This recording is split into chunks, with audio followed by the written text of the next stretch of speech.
Hello everyone, welcome to HDN online classes में।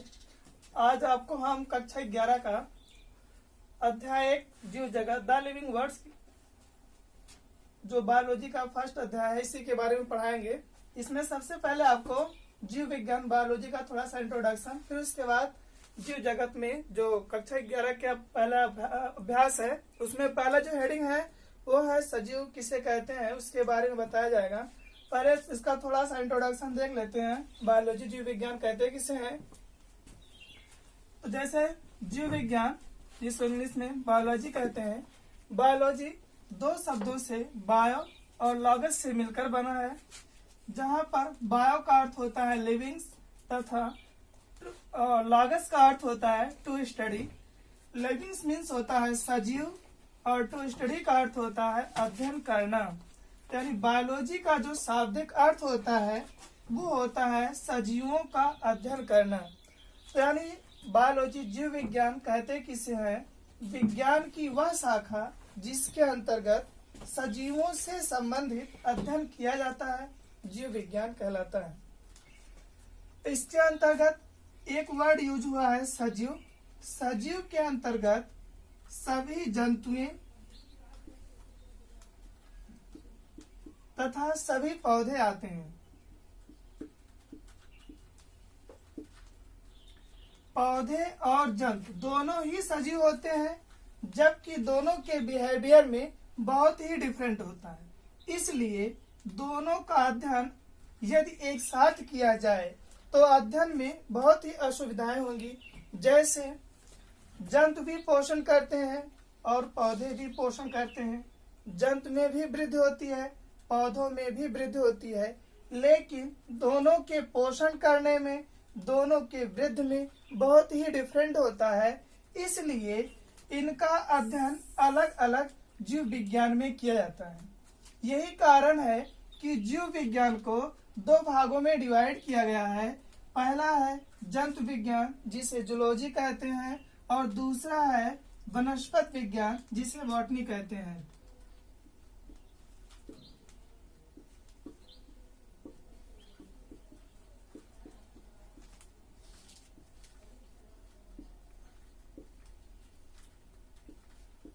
अब यहाँ पर देखते हैं जंतु विज्ञान जूलॉजी किसे कहेंगे। जूलॉजी और बॉटनी दोनों ही जीव विज्ञान की शाखाएं हैं, ये बात याद रहे। यहाँ पे देखते हैं जूलॉजी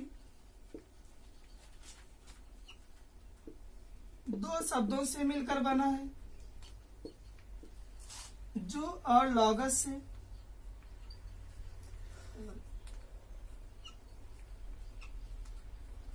जू मीन्स होता है एनिमल, लॉगस का अर्थ होता है टू स्टडी। एनिमल मीन्स होता है जंतु, टू स्टडी मीन्स होता है अध्ययन करना।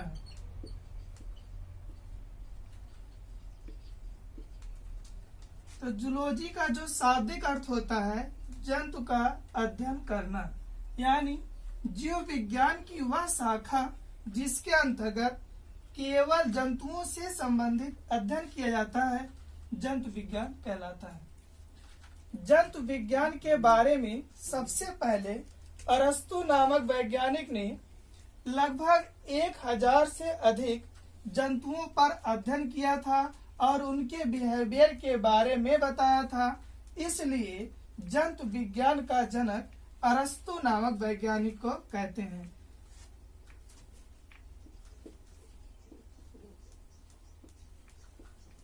फादर ऑफ जूलॉजी अरस्तु।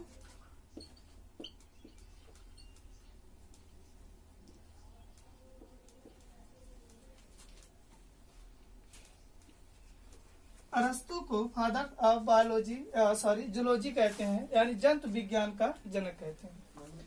आगे दूसरा देखते हैं वनस्पति विज्ञान किसे कहते हैं। वनस्पति विज्ञान को इंग्लिश में बोलते हैं बॉटनी। बॉटनी जो है ये बोटेन शब्द से बना है।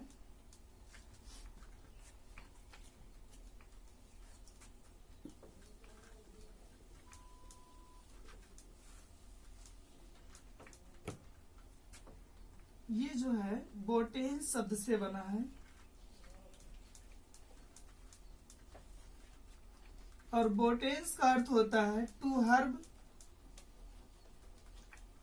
टू हर्ब मीन्स होता है प्लांट और प्लांट मीन्स होता है पौधा। यानी बॉटनी शब्द का अर्थ होता है पौधा। तो यानी बॉटनी या वनस्पति के अंतर्गत हम केवल पौधों से संबंधित अध्ययन करते हैं। वनस्पति विज्ञान किसे कहेंगे? जीव विज्ञान की वह शाखा जिसके अंतर्गत केवल पौधों से संबंधित अध्ययन करते हैं वनस्पति विज्ञान कहलाता है। वनस्पति विज्ञान के जनक थियोफ्रेस्टस नामक वैज्ञानिक हैं, यानी फादर ऑफ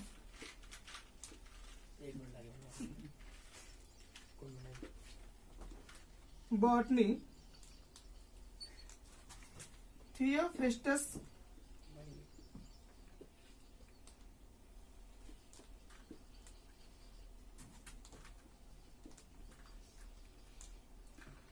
थियोफ्रेस्टस नामक वैज्ञानिक को कहा जाता है। तो ये एक इंट्रोडक्शन टाइप का बायोलॉजी का, ये इतना पहले तो याद ही रहे। फिर उसके आगे जीव जगत में जो है पहले हेडिंग उसमें है सजीव किसे कहते हैं और उनके लक्षण क्या होते हैं। तो देखते हैं।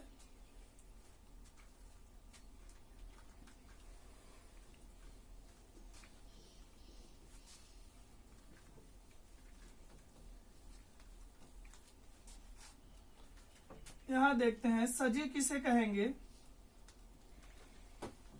और सजीव के लक्षण क्या होते हैं।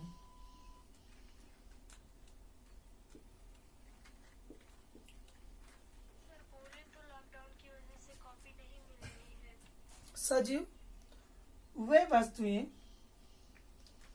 जिनमें स्वप्रतिकृत करने की क्षमता होती है तथा जो विकासशील होते हैं, जो बाह्य उद्दीपनों के प्रति प्रतिक्रिया प्रदर्शित करते हैं, वे सजीव कहलाते हैं।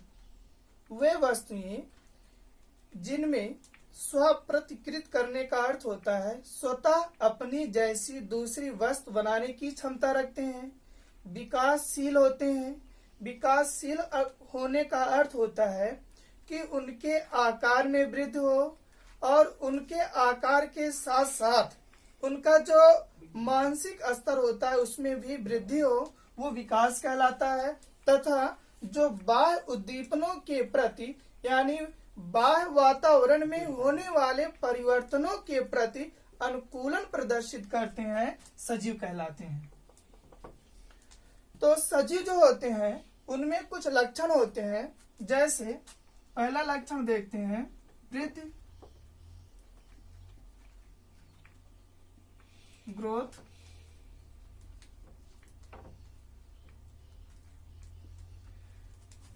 सब जितने भी सजीव होते हैं सभी सजीवों का एक लक्षण होता है वृद्धि करना। जो सजीव होते हैं वो वृद्धि करते हैं। वृद्धि करने का मतलब होता है कि उनका आकार बढ़ना, उनका क्षेत्रफल बढ़ना, उनकी संख्या बढ़ना, ये सारी चीजें वृद्धि के अंतर्गत आती हैं।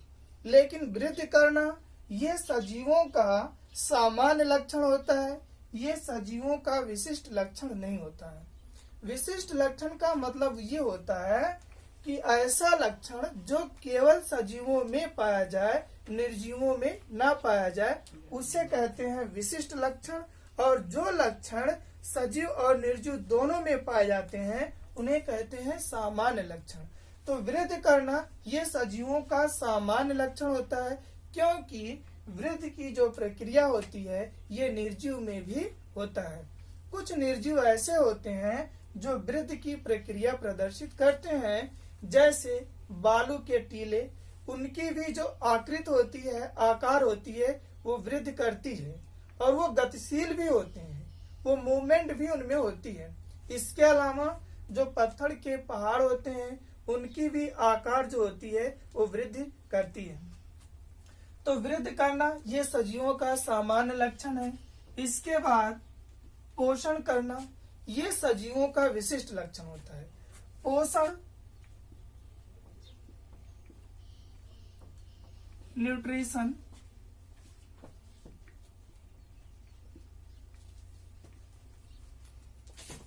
पोषण कहते किसे हैं? सजीवों द्वारा भोजन अंतःग्रहण करने की क्रिया को पोषण कहते हैं। पोषण जो होता है यह सजीवों का एक विशिष्ट लक्षण होता है। सभी सजीव जीवित रहने के लिए पोषण की क्रिया करते हैं। सभी सजीवों को जीवित रहने के लिए ऊर्जा की आवश्यकता होती है, क्योंकि सजीव के शरीर में विभिन्न प्रकार की रासायनिक प्रक्रियाएं होती हैं और उन सभी प्रक्रिया होने के लिए ऊर्जा की आवश्यकता होती है। सभी सजीवों को जो ऊर्जा मिलता है वो पोषण से ही मिलता है। तो पोषण कहते किसे हैं? भोजन अंतःग्रहण करने की क्रिया को पोषण कहते हैं। भोजन अंतर्ग्रहण करने की क्रिया को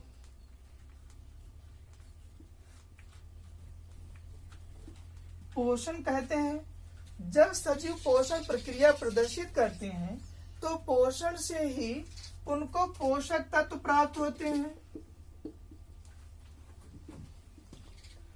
पोषण के परिणाम स्वरूप जो पोषक प्राप्त होते हैं उन्हीं पोषक का ऑक्सीडेशन के द्वारा ही ऊर्जा का निर्माण सभी सजीवों में होता है। जैसे जब वो पोषण करते हैं तो पोषण से उनको जो पोषक प्राप्त होते हैं वो पोषक पदार्थ 5 प्रकार के होते हैं: कार्बोहाइड्रेट, प्रोटीन, वसा, विटामिन, जल एवं खनिज लवण। ये 5 प्रकार के जो पोषक होते हैं उन्हीं पोषक का ऑक्सीकरण होता है श्वसन प्रक्रिया द्वारा, और उसी श्वसन प्रक्रिया द्वारा जब पोषक पदार्थों को ऑक्सीकृत किया जाता है तो उसी के परिणाम स्वरूप ऊर्जा का निर्माण होता है, जिस ऊर्जा का उपयोग सभी सजीव अपने जीवन के अस्तित्व को बनाए रखने के लिए यूज करते हैं। इसमें क्या होता है कि जैसे जो भोजन होता है उसी भोजन को ऑक्सीजन की उपस्थिति में ऑक्सीकृत किया जाता है। ऑक्सीकृत किया जाता है जिससे ऊर्जा का निर्माण होता है, और यहाँ पे जो ऊर्जा बनती है वो फास्फेट के रूप में बनता है, यानी एटीपी के रूप में बनता है, जिसको एडेनोसिन ट्राइफॉस्फेट कहते हैं। प्लस यहाँ पे कार्बन डाइऑक्साइड का भी निर्माण होता है, और ये कार्बन डाइऑक्साइड इसका जंतु जो होते हैं उत्सर्जन करते हैं, क्योंकि उनके लिए कार्बन डाइऑक्साइड हानिकारक होता है। तो दूसरा लक्षण हो गया सजीवों का पोषण करना। तीसरा लक्षण, एक लक्षण देख लेते हैं, जनन, रिप्रोडक्शन।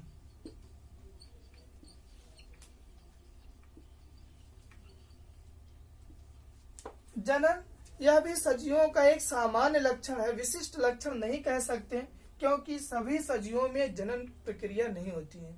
कुछ सजीव ऐसे भी होते हैं जो जनन की प्रक्रिया प्रदर्शित नहीं करते हैं। तो सबसे पहले देखते हैं जनन कहते किसे हैं। सजीवों में अपनी जैसी नई संतान उत्पन्न करने की क्षमता होती है, जिसे प्रजनन कहते हैं। सभी सजीव अपनी जैसी नए संतान उत्पन्न करने की क्षमता रखते हैं, जिसे प्रजनन कहते हैं। लेकिन कुछ सजीव ऐसे भी होते हैं जो प्रजनन प्रक्रिया प्रदर्शित करने में अक्षम होते हैं, जैसे कामगार मधुमक्खी,